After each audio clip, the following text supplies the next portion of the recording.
స్కూల్లో 'we are the world' programme అయితే చేశారనమాట. సో, నచ్చిన వాళ్ళు నచ్చిన కంట్రీని రిప్రజెంట్ జేయొచ్చు. సో, ఆబ్వియస్‌గా మనమైతే ఇండియానే రిప్రజెంట్ జేస్తాము. అండ్ డిఫరెంట్ కంట్రీస్ నుంచి కిడ్స్ అయితే వచ్చారు. కంట్రీ వైస్‌గా కంట్రీ పేరు పిలవంగానే ఎవరైతే రిప్రజెంట్ చేశారో ఆ కిడ్స్ వచ్చారనమాట. సో, అన్ని కంట్రీస్ నుంచి almost last like the highest అంటే 10-15 మెంబర్స్ ఉన్నారు. కానీ మన ఇండియాని పిలిచేసరికి చూడండి ఎంతమందొచ్చినారో. అదొక ప్రౌడ్ మూమెంట్ లాగా అనిపిచ్చింది. అండ్ కిడ్స్ బాగా ఎంజాయ్ చేస్తారు. ఇది ఒక హాఫ్ అన్ అవర్ ప్రోగ్రామ్ అంట స్కూల్లో. ఎవ్రీ ఇయర్ అవుతూ ఉంది. సో, ఇలా డిఫరెంట్ కంట్రీస్‌ని రిప్రజెంట్ చేస్తారు.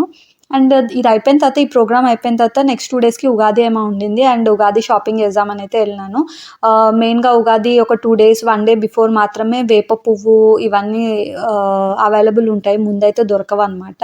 సో, నేను ఉగాదికి కావాల్సినవి బెల్లం, వేప పువ్వు, మామిడి పండు ఇవన్నీ అయితే తీసుకొచ్చుకున్నాను. మామిడికాయ అండ్ వేప పువ్వు మాత్రం ఇంతే ఇచ్చినాడు. మనం వేసేది కూడా కొంచెమే గానీ దానికి $1 పెట్టినాడనమాట.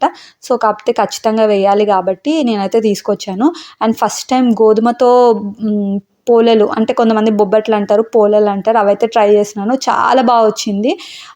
మొత్తం గోధుమే కాబట్టి ఏం రిగ్రెట్స్ లేకుండా అయితే తినొచ్చు. చాలా బావుంది టేస్ట్. మీకు రెసిపీ కావాలంటే కింద కామెంట్ చేయండి. అలాగే మీరు దీన్ని ఏమంటారో కూడా కింద కామెంట్ చేయండి. బొబ్బెట్లా, పోలలా ఇంకేమంటారో కింద కామెంట్ చేయడం మర్చిపోకండి. అండ్ నెక్స్ట్ వీడియో మిస్ అవ్వకుండా ఉండాలంటే ఛానల్‌ని సబ్స్క్రైబ్ చేసుకోవడం మర్చిపోకండి. Thank you for watching.